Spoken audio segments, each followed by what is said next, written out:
Hola, Geek fans! It is time again for a Shane Watches. What did the Jacob force me to watch at gunpoint this week? He forced me to watch the John Wick. He said, watch this or I'll blow your brains out. And I'm like, all right, I'm going to watch it. I'm going to watch it now. I don't want to die.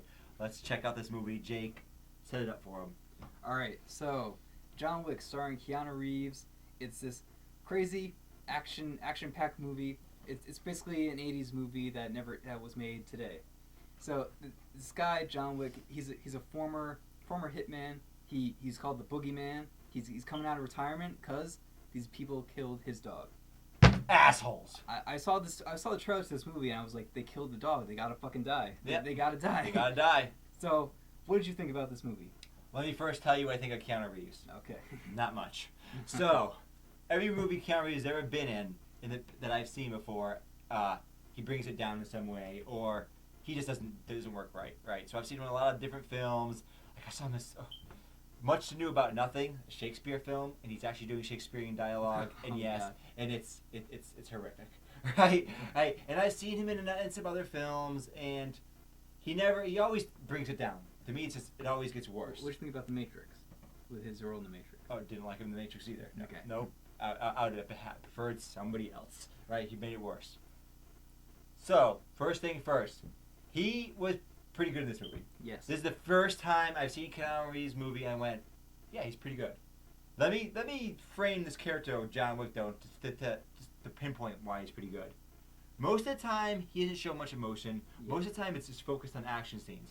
There are a few flashback scenes, like with his girlfriend, because I guess his wife or girlfriend dies. She gives him this dog, and then the dog ends up being killed by these Russian gangsters. He's terrible in all those scenes. Every scene where he actually has to have a relationship with somebody, like a real human interaction like we're doing right now, it's awkward, it's bizarre. Like, I actually am not even sure what to think about Keanu Reeves anymore. Before, I used to think, oh, he's just a bad actor. But then I'm thinking about this guy, I'm like these interactions he has with people, I'm like, he's an actor. He's a big bud. He's a huge Hollywood actor. He's a star. He must get mad women, right? But it's like, has he ever talked to a female? Has he ever talked to actual people? Has he ever had a real conversation with somebody? Like, I would like to talk to him. Like, I actually want. Is this how he is? Like, naturally, he's kind of slightly off kilter guy. Because it's just something so unnatural about all the scenes where he actually has to like emote. Yeah. But when he's just being angry and fighting and pulling off the stunts, he is fucking phenomenal. Yes. It is. He is really good. Like there's no point where I'm like, oh, they got the stunt guy in there. Oh, Keanu Reeves screwed that up. Like, no, he really nails all. This movie's just like one long fight scene, basically. Yes. One long fight scene. Like, he's going after this Russian gang. He's trying to get the guy that killed the dog, that stole his car, which eventually he does. But that's not the point. Like, we know he's gonna get the guy. I know right from the beginning he's gonna get the guy. I know how it's gonna turn out. He gets another dog, right? All that I expected. Yeah. But that's not what matters. What matters is how well these action scenes were done. Yes. Why can't other shows do action scenes like these? Yeah. They used real fighting moves. I'm a big fan of the martial arts. I watch things like UFC. I'm interested in like warfare and like combat. I'm interested in that. And like whoever did this is also clearly interested in it. Well, this was the first movie. The guys that did this. This was the first movie they directed, and before this, they were stunt choreographers. Oh. So they obviously know how to do action. And I just want to say, I absolutely love this movie. This is one of my favorite movies from last year. I was just so blown away by how well the action just played throughout the entire film. So well. And you can see that in the I guess the first action scene when the guys invade John Wick's house, and just so many headshots, just so many dome shots just going on. It was insane. And then I love the part where he calls the cleanup guys. Yeah. And they're just like, so you're back in business? Yeah.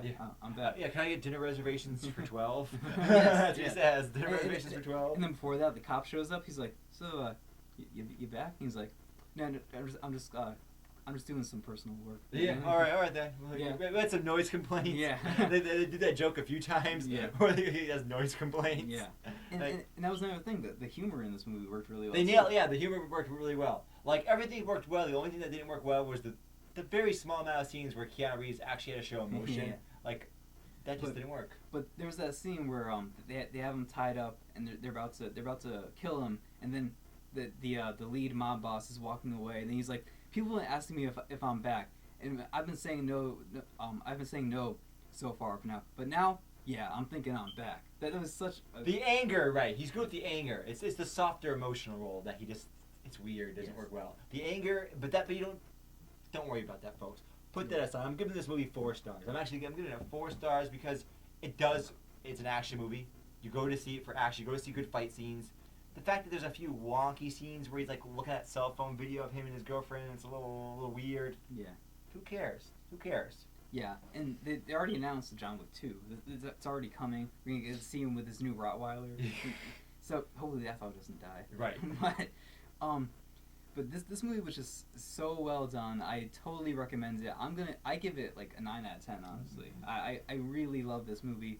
Go check it out. And even if you don't like Keanu Reeves, it's not about Keanu Reeves. Right. It's about I the don't action. like Keanu Reeves. This is the first movie where I liked him, and I actually liked him. I didn't tolerate him. I liked him. He was good. Overall, he was good. Yeah. They focused on his strengths as an actor. Yeah. Which are not really showing that much emotion and just being an awesome badass. Yeah, the action scenes, like he's good. He's good at the action. He's really good at the action scenes. Really good job. Yeah. So anything else you want to say? Just totally go see this movie if you're into 80s action movies, even though it was made last year. So 9 out of 10. Is that what you said? Yeah, and 4 stars. So that's good reviews from Geeks of the Movies. Yeah. So now you're gonna recommend a movie to me. Ooh, I'm mixing this up a little bit here, folks. We talked about Shakespeare a few times in the show and how I'm a big Shakespeare buff. Oh no. Right. So you're getting a Shakespeare film, but I'm going to give him a modern Shakespeare film, one that takes place in modern times, which I complained about how I rarely don't like modern Shakespeare films, like when they take place like in the modern time Romeo period. and Juliet. No, hell no. Don't never talk about that again in front of me. No. Usually, I like it when they show Shakespeare and they show him in the time period that he wrote it. It's a lot. I like the language. You can much more easily buy it. You can go with it, right? And I love a lot of Shakespeare films. But I'm giving you a modern film, and not only am I giving you a modern Shakespeare film, I'm giving you an obscure play of his that is not generally like a loved part of the canon. Like the one other version I've seen of this play, because by the way, there's a BBC thing from the early 80s where they do like all 37 of his known plays at the time. They actually do a movie, the full uncut for each one, TV movie, and I've seen that.